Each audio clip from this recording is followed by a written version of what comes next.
बोला जा रहा है पब्लिक के लिए और इसका 3 घंटे से ये बंद है और इस हवाले से काफी बार हमारे उनसे की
ये को रास्ता दियो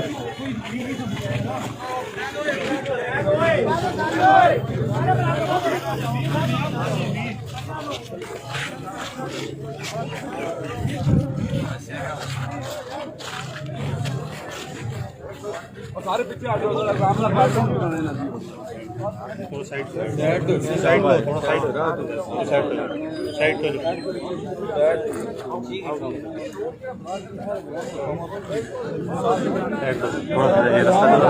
साइड तो भाई ओ भाई साइड तो लेकिन अगर हम इसको आज छोड़ देंगे ना कसम से सर ये कल फिर होगा परसों होगा दूसरे दिन ये हुआ दूसरे दिन और सुनो डीपीओ साहब की बात तो सुनो फिर आते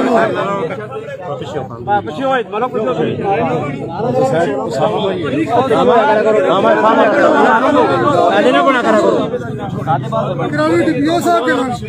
अदालत कुछ आपने कितने मुजरिम पकड़े होंगे लेकिन अदालत छोड़ देती अदालत भी नहीं छोड़ेगी पीछे हटो भाई हेलो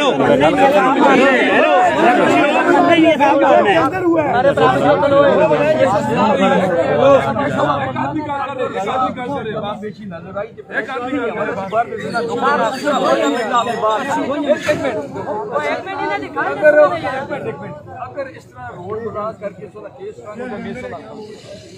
ये सर जी फिर पागल आंसू पागल हो गए कोई तो अपने मंडल में सर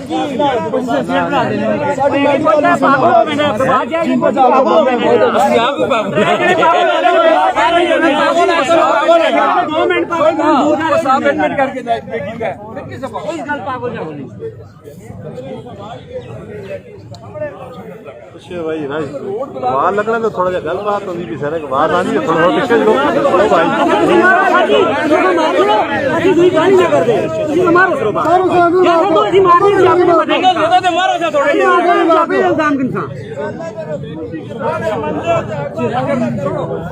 अंदूरी गोली मारो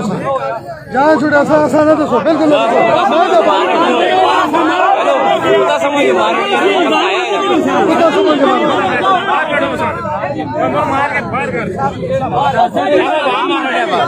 चना के बिस्कारे पे खिलाड़ के गोली मारो दो चना के गोली मारो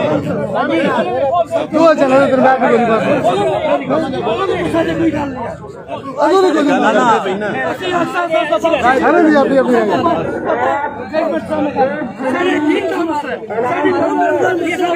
ਅਸੀਂ ਤਾਂ ਚਲੇ ਜਾਵਾਂ ਸਾਡੇ ਜੀਵਨ ਦਾ ਮਸਲਾ ਅਸੀਂ ਚਲੇ ਜਾਵਾਂ ਸਾਡਾ ਬੱਚਾ ਦਾ ਮਸਲਾ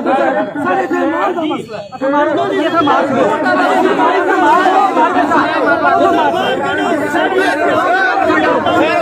करो